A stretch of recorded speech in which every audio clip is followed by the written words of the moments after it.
Today's unboxing is going to be a little different. I generally have not been doing that many unboxings on this channel anymore just because I wanted the narrative of this channel to be different. Just coming at you with another unboxing, which you could probably get on somebody else's channel, is not really worth it to me.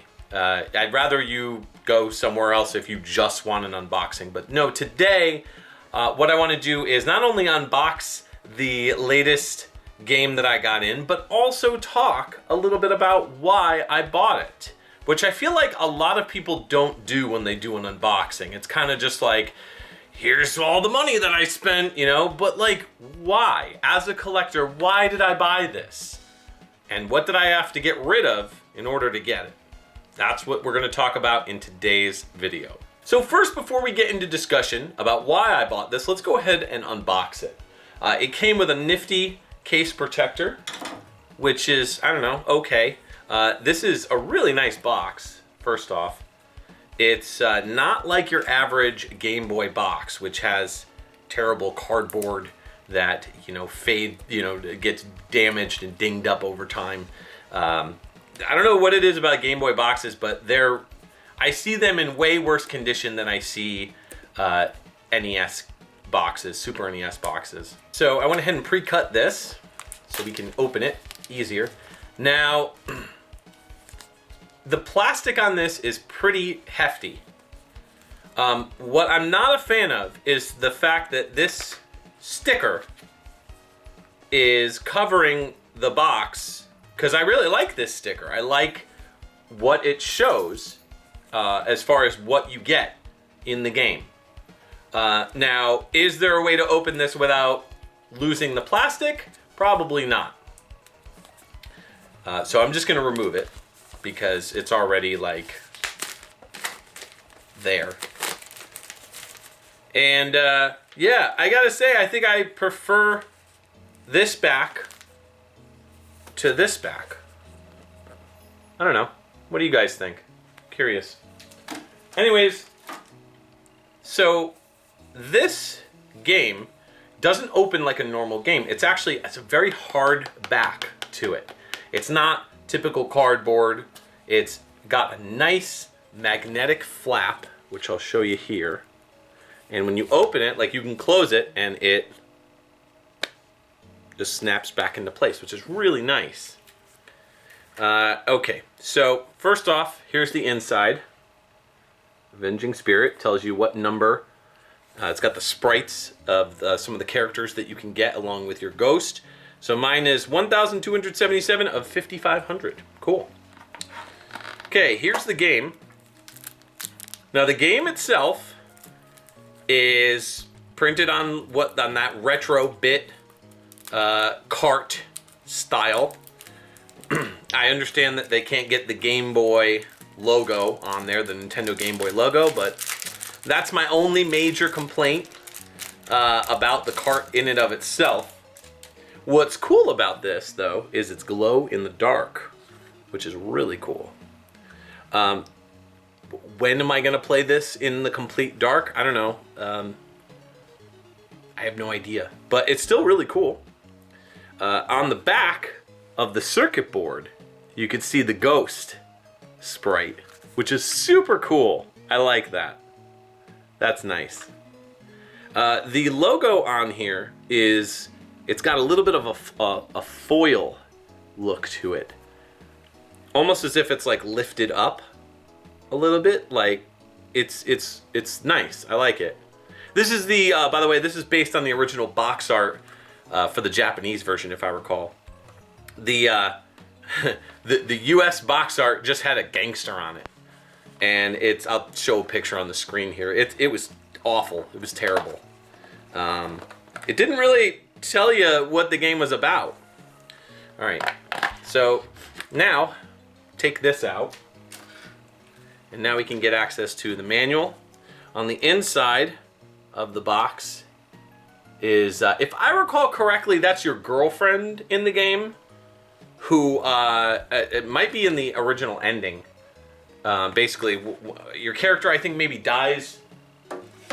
Maybe it's at the hand of mobsters. I don't remember. Here's the manual. Here's the back of the manual. It's not bad. I like it. It's got a nice glossy vibe to it. And on the inside is the contents. It's broken down really well. Here's the introduction. Here's the story on the game.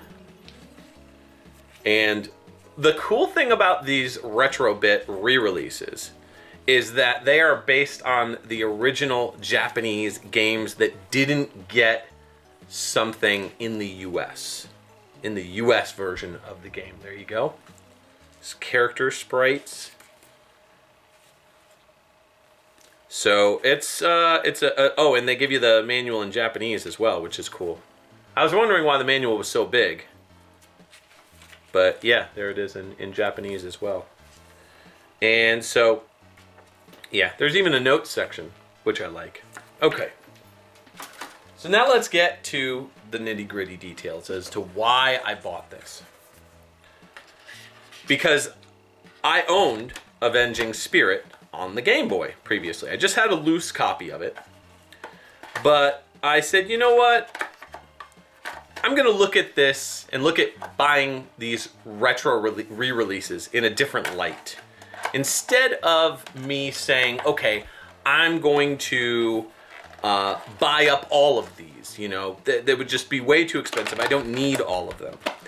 But if it's a game that got a re-release like this, okay, and like Metal Storm and some of the other games that Retrobit specifically has been doing, one thing that attracts me to it is that they give you a better version of the original game. So what that means is they go to the Japanese version of the game and they say, okay, what was missing from the US release? Well, in this one, I believe it's the ending. And in Metal Storm, I believe it was some of the cutscenes that were missing from the game. And I love that. I love that they're giving us a more complete version of the original experience that we may not have seen being gamers from the US or, you know, from another region that didn't get the Japanese gameplay. So they give you the ending translated in English and everything. I remember having a conversation with somebody from either Retrobit or Castlemania Games. I can't remember which one. But from what I understand, they send these games directly to the original developer. So in this case, it would be, I think it's IREM, not Jalico. Jalico published the game, but I believe, and you can quote me if you could tell me if I'm wrong, but I believe that IREM owns the rights on this one. I know they definitely have the rights to Metal Storm, which is, I'm pointing over there because it's sitting over there. But maybe this is Jalico. I'm not sure off the top of my head. I couldn't tell you. But the point being is they work directly with the original companies, if they still exist, or the rights holders, to make sure that, you know, they have to like send the boards to, you know, certify them, make sure everything is good before they can actually put them into production. And so I think it would be cool if they kind of gave us that like publicly instead of like via private messages, like, hey, this is what we have to do in order to, you know, certify these games. We have to send it to their original companies to certify them. To me, that feels less like a reproduction sort of thing that you know, any Joe Schmo with a chip can make, you know, in you know, if they got an EEPROM reader, they could just, you know, make their own version or whatever.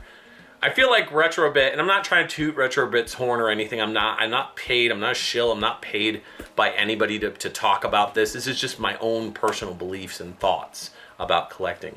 So I like that they go the extra effort to work directly with the original rights holders of the games, so that way they can release these games with their blessing. You know, everybody is kind of making money on it, of course, and get something to the fans so that they don't have to pay astronomical prices, which kind of rolls back into our original discussion here.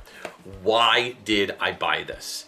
So I owned Avenging Spirit loose. It was going for anywhere between like $150, like $100 and maybe $30 or something like that, to $170. Like, I saw the prices were all over the place for a loose copy. And I'm like, why? This is such like, I mean, it's a good game, but it's not like the absolute best game. Like, this is what the Game Boy is known for. No, it's just a port of an arcade game. It's a pretty good game. Why is it $150? Because it's rare. Okay, cool. What do I care about? Do I care more that it's rare? Or do I care more that it's the game that I want to play? And at the end of the day, still maintaining the collector aspect of things. Is it easier to just say, well, then if you only care about the game, just emulate it? Sure, absolutely.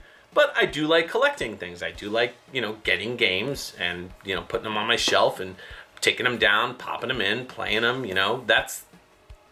I try to merge the collector and gamer aspects of my collection when I can. I generally don't collect things just to collect them and, hate collect, so to speak. Like, oh, this game is absolutely the worst. There's a few exceptions, but I don't collect 400 different versions of Madden just to collect them, just to put them in my collection. I collect stuff I really care about that I want to, play and enjoy. So, am I going to hold on to a $150 game when I can buy this for $50? That's $100 back in my pocket that I could use towards other things, other games. So that's what I did. I sold my loose copy for $130, I think. I put it lower intentionally, and somebody bought it like that. I mean, within a minute or two of me putting up the bid. In all honesty, maybe 10 minutes. Maybe I'm shooting. Maybe I'm overselling it, but it went very quickly. Okay, so made $100 on that deal. Bought the game, right? Cool. And I still get to play the original game. Plus, it's the better version of the game. So I started to say to myself, well, why am I not doing this more often? So that's kind of the reason why I bought this game. Now, does that mean, I hate collectors or what? No.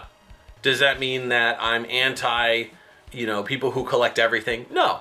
That's just my personal interest in why I collect. So that's kind of my thought process is, why do we hold on to these games just for the sake of rarity? Is it because we want the original cart with the original everything and original everything original? Or do we hold on to it for other reasons, monetary reasons? Do people really like seeing the price go up? Like, oh, that's the reason why I hold on to all these old games, because I want the price to increase. And to me, it's like, well, if the price is going to increase, that means if I care about that, that means that I want to sell it. That I don't actually want it. So I've been going through my collection of games lately and getting rid of some stuff that, even if it's not expensive, still getting rid of it. I've got a pile of stuff that I need to get rid of, that I need to sell or just trade in or whatever at a store or give away to people that I know. So that's pretty much the topic of this video. So to kind of refocus and share my opinion here, are reproduction games that improve the original product with the original blessing of the original creators, I'm saying original a lot in this video, are those worthy to you as a collector, so that you would be willing to ditch your original copy and get the reproduction? Is that worth it to you? What's the reason why you wouldn't do that?